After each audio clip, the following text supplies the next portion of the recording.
Hello friends, this is Team SuperSimplified and today we are here with current affairs capsule for October 2016 week 2. So let's get started. So first news item is cabinet approves revision of the ethanol pricing policy. So as you must be knowing that the petrol which we buy today contains ethanol, right? And oil companies have to necessarily blend up to 10% ethanol in petrol. And this is known as ethanol blending program. And it was started in the year 2003 to promote basically environment friendly fuel, and also it was aimed at cutting import dependency on the oil, right? But the thing was, oil marketing companies were not able to procure ethanol because the price regime was not profitable for the sugar mills who were actually supplying ethanol. So what is this new scheme now? The new scheme is for the next sugar season, which is from December 2016 to November 2017. As you must be knowing, sugarcane is a kharif crop, right? So ethanol supply from mills to OMCs, oil marketing companies, will be at the rate of rupees 39 per liter, which is fixed by the government. So this is the new scheme, and the government has also said that going ahead it will be kind of deregulating it, and the price will now be determined with on the basis of the prevalent price of the sugar in the open market, and also on the demand and supply situation. And the next news item is Supreme Court blocks BCCI funds to state units. So what has happened here is the Supreme Court has barred 25 state cricket associations from using BCCI funds till they accept Justice Lodha committee reforms in letter and spirit. So that is the Supreme Court ruling here. So let's see what is this fuss all about. See, Justice Lodha panel was formed recently. Actually, there was a spot fixing scandal during the IPL, and because of which Lodha panel was constituted under the Chief Justice R.M. Lodha, former Chief Justice of India, to investigate this case and to suggest some reforms in the functioning of the BCCI, right? So it recommended a few things, but BCCI and the state boards were actually reluctant to adopt those measures, those recommendations. That is why the Supreme Court has given a very tough verdict for BCCI and the state associations by freezing their funds. So let's see what were the Lodha committee recommendations which are opposed by the BCCI and the state cricket associations. So first one was, these are some important ones we are discussing here. So BCCI to come under RTI Act, and one state one vote in BCCI elections. No office bearer can have more than 2 consecutive terms. Okay, maximum 2 consecutive terms, and that too between these consecutive terms he or she will have a cooling period of 3 years. And no office bearer can be a minister or a government servant. This is very important. Who is the president of BCCI right now? Anurag Thakur, right? And who is he? He's a member of parliament from Himachal Pradesh, right? And the last one, separate governing bodies for BCCI and IPL. Okay.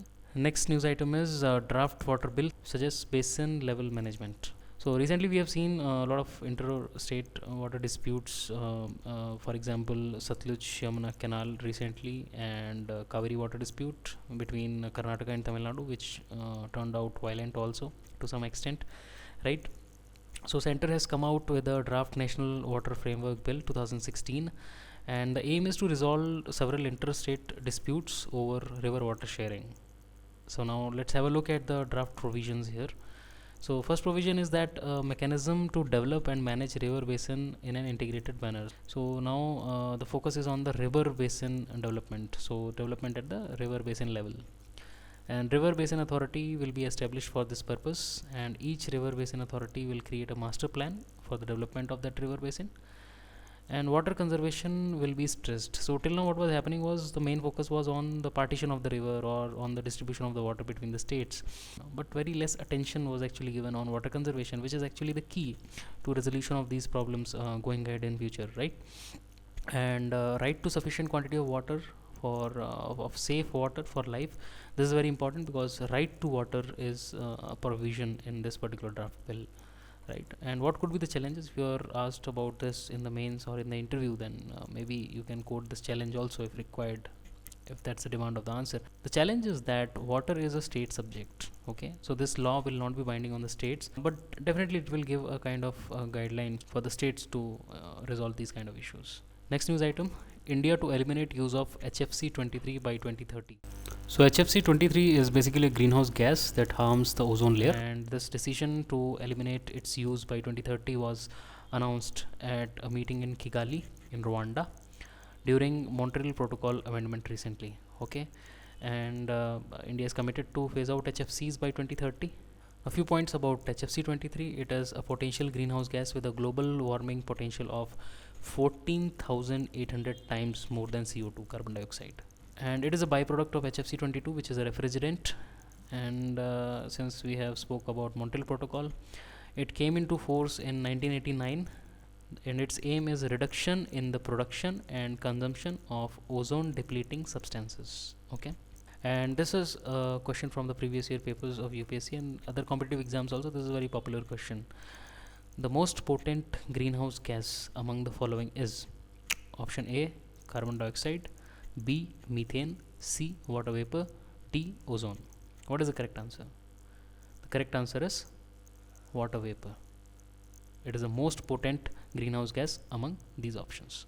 It's not carbon dioxide or methane. Okay, let's move ahead. So polygamy no longer progressive. So center has expressed its opposition to the practice of triple talaq. Triple talaq was actually was being very hotly debated recently, right? So what is this issue all about? See, there are certain matters which are personal to an individual, like marriage, divorce, inheritance, etc., and these are covered by the civil code, which is governed by the community. So they have their own governing bodies. For example, Muslims have their All India Muslim Personal Law Board, which governs this code, civil code, right? So in India, if you see, there is a prevalent practice of triple talaq in Muslims, right? So this was opposed by many women in Muslim community itself, and the matter reached the court through a lot of public interest litigations which were filed over the period of time. And Centre's opinion was sought by the Supreme Court, and Centre has given its opinion. Centre has said that the practice of triple talaq is actually a compromise with the gender equality and the dignity of women, right? So it should be discontinued, and it is a direct violation of the fundamental right of equality under Article 14 of the Constitution, right?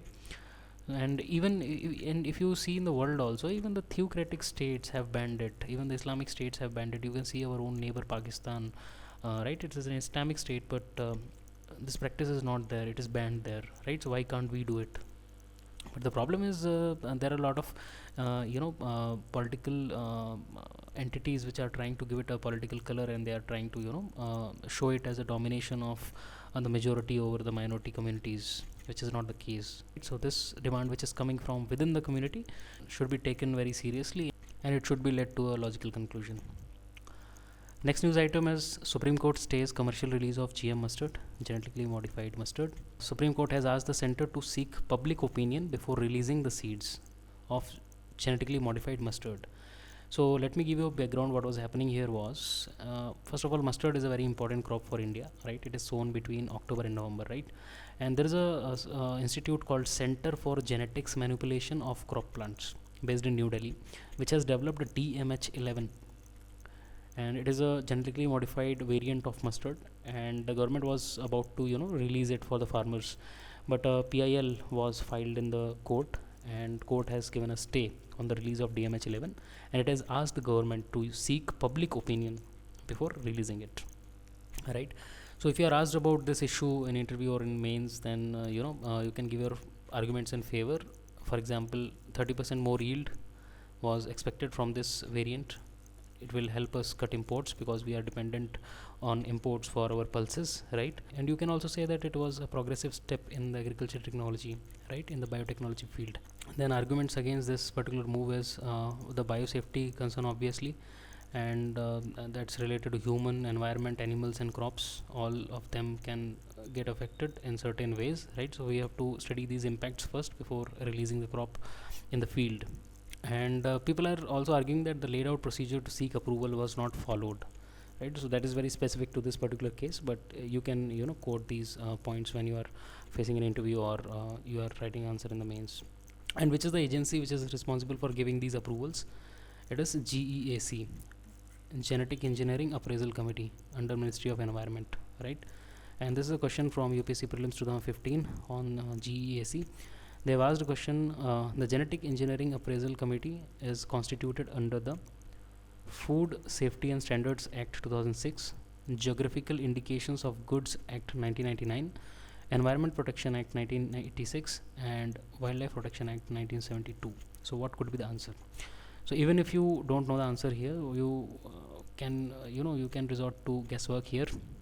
You can eliminate two options very easily. First of all, it cannot be GI Act, right? So that is totally different if you know something about this. And another thing is Wildlife Protection Act, because it is not it is not only related to wildlife, it is related to flora, fauna, both. And now the only doubtful options are the Food Safety and Standards Act and Environment Protection Act. So since environment is a broader, you can take environment in the broader sense, it covers most of the things, right? So that's why you can tick on Environment Protection Act, which is actually the correct answer. So correct answer is the option C. But if you don't have a good idea of the answer and if you have to do some guesswork, please do it, because eliminating two options will increase your probability of answering it correctly by 50%, right? So you have to be prepared for some guesswork also in the examination hall, because all the questions will not be from the content which you have read, and definitely you have to do some intelligent guesswork there. So next news item is about Global Hunger Index, which was released by IFPRI, International Food Policy Research Institute, which is based in USA, Washington. And it is not a part of UN, right? So there are a lot of questions which are coming in prelims nowadays, and they try to confuse the aspirant by giving a name of the body, and then they say that this is part of UN or something like that. So it is not a part of UN, okay? And this index is basically based on the parameters like undernourishment, child mortality, child wasting, and child stunting.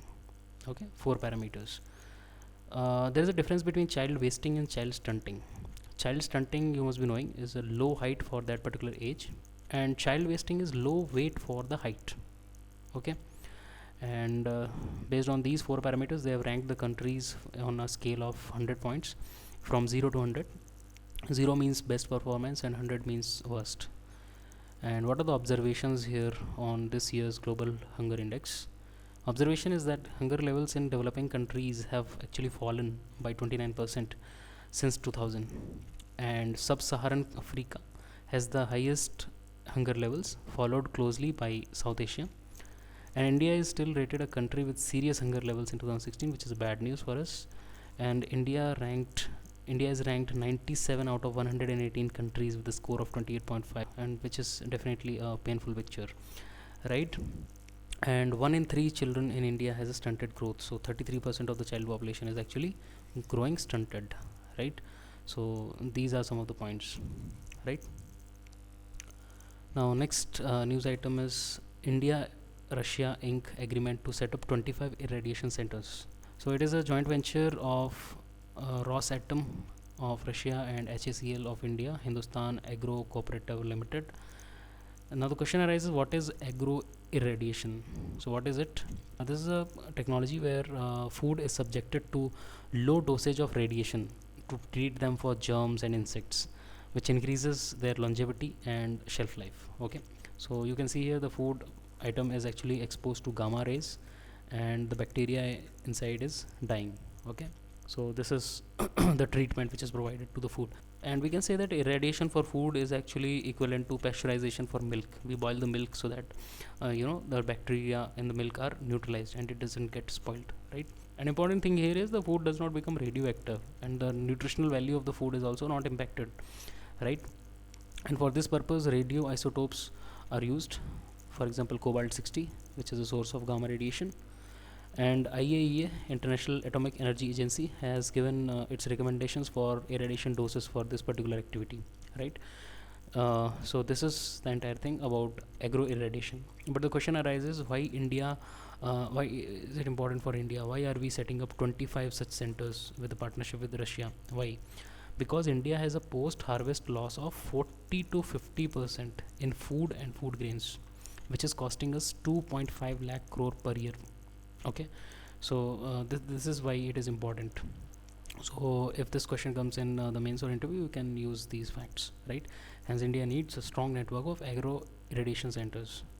Now next news item is India receives first Iranian oil parcel for emergency reserves. So as you must be aware that India is building a strategic petroleum reserve where we will be storing petroleum underground. So first parcel of 2 million barrels of Iranian oil we have received recently, which was imported by MRPL, Mangalore Refinery and Petrochemicals Limited.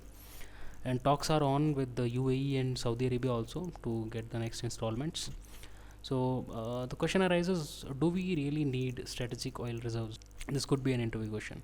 So reason is India is world's third largest oil importer, right? And 80% of our oil need is fulfilled through imported oil, and any fluctuation in the supply is actually a risk to economy, right? And most of the imports which we are doing today are from Middle East oil imports, right? And Middle East is a very unstable region, so fluctuation in supply will have a direct impact on the economy. Hence these SPRs are important for countries' energy security and economic security. So SPRs are actually a buffer against the short-term oil supply disruptions and global price rise, right? So right now prices of crude oil are very low, as you must be knowing. So this is the right time to build these reserves, because we are getting cheap petroleum, so we can fill our reserves with that. And there will be 3 locations in India where this will be stored, and the total capacity will be 5.33 million ton. This is the planned capacity as of now.